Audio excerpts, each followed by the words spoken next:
Morning everybody, welcome back to the cave. It's Wayne the Woodturner here.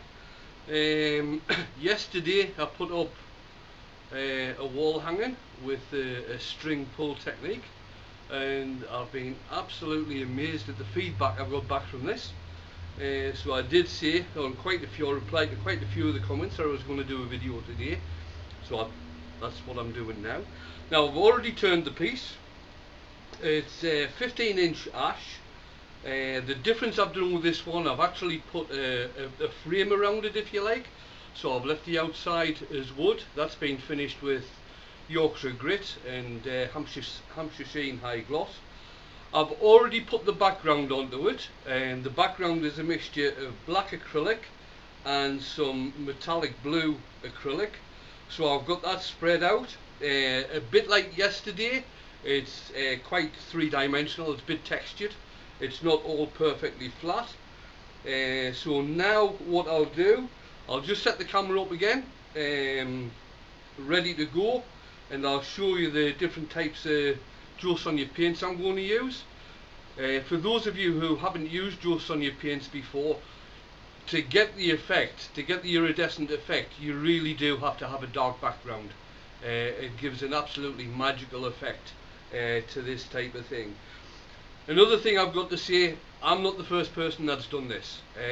I'm by no way claiming that I'm the first person to do this. I've looked at a whole variety of YouTube sites on painting, which is where I actually got the idea from. Nobody had done it on wood. Some people had done it on circular objects, the likes of 12-inch vinyl and stuff like this, and it's pretty effective. So I thought I'd just give it a go. So I'll switch off, get the camera set up, and then we'll come back. Right then guys, I've got the paint set up. I'm using 4 of Jo Sonia paints. I'm using the violet, the blue, the turquoise and the green. Now if none of you have used Jo Sonia paints before, you've got to be very careful, because they all come out cream coloured and they don't actually get any colour until it's been added to a dark background. So what I've got the actual paint set up behind the pots, so I know which paint is which. I've cut off what I'm using. It's basically a cotton type of knitting wool, so that's what I'm using. I've got it dipped into the pot of paint. I've left one end clear, because what I am going to have to be careful of doing this is not to get any paint actually on the frame.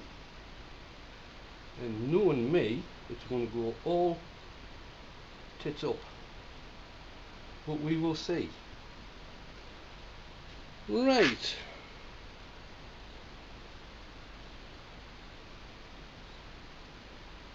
So I've got the paint on the string, and all I'm going to do is lay it out. This is the violet. I'm going to lay it out over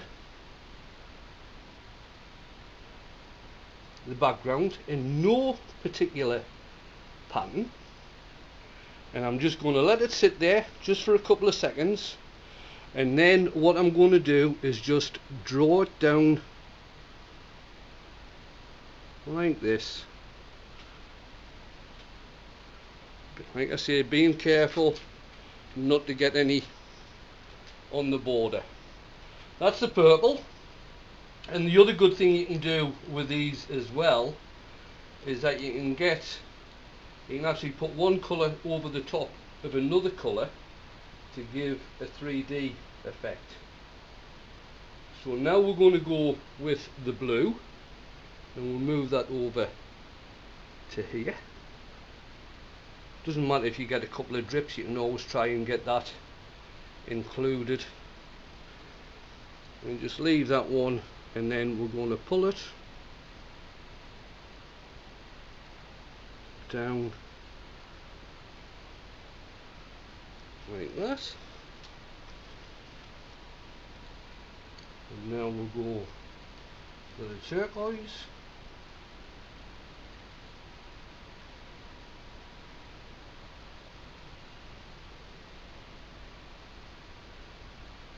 that one over here.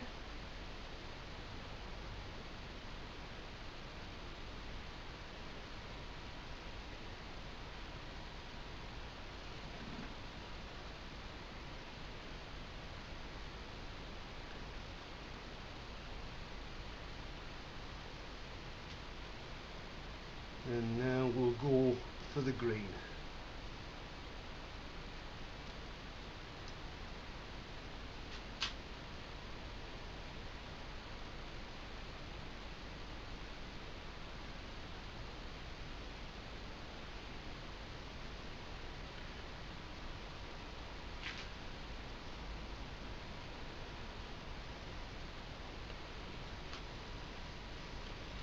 Now I've got a couple of extra bits of wool here, so I'm just going to do another couple.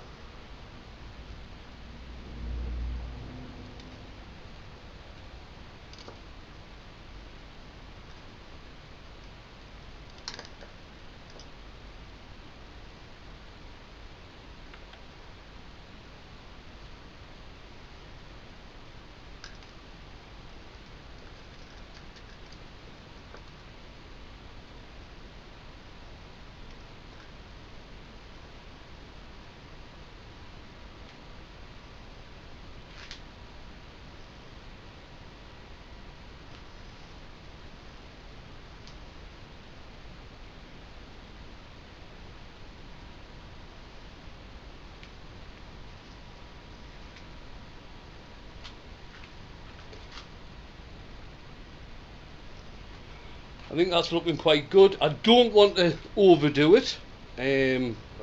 People often say less is more, and sometimes I take no notice of that. So I think I'll just leave it at that. So we've got a mixture there. I've got a couple of purple on there. I've got a blue one, a green one, and a turquoise one. Now with the thickness of paint I've got on here, with the thickness of the background, this is probably going to take a few days to cure.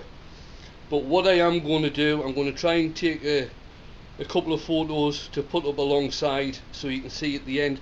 You're not really getting the effect of the iridescent. It comes out really nice when it's in daylight rather than artificial light. So I'll see if I can get some decent photos on. I'm just going to switch off. I'll set the camera up again. Right then guys, I hope you enjoyed that. If you did, give me a like and share. It's always nice to get the subscriptions up. I do have a Facebook page under Wayne the Woodturner as well. It's only recently started. I don't have a lot of content in there at the moment, but it'd be nice if you went along and had a look and liked and shared that as well. Hopefully I'll be getting another video up next week. Don't know what it's going to be yet. I did pick up some wood the other day. I've got a nice really big piece of silver birch. No, I don't know if it's silver birch or just birch, but it's quite a big lump. So I was thinking about doing a winged bowl, and I'll probably, because of the size of it, I'll probably chuck that onto me VB36 and see what we can come up with that. Like I said, hope you enjoyed it, and I'll see you the next time. Cheers.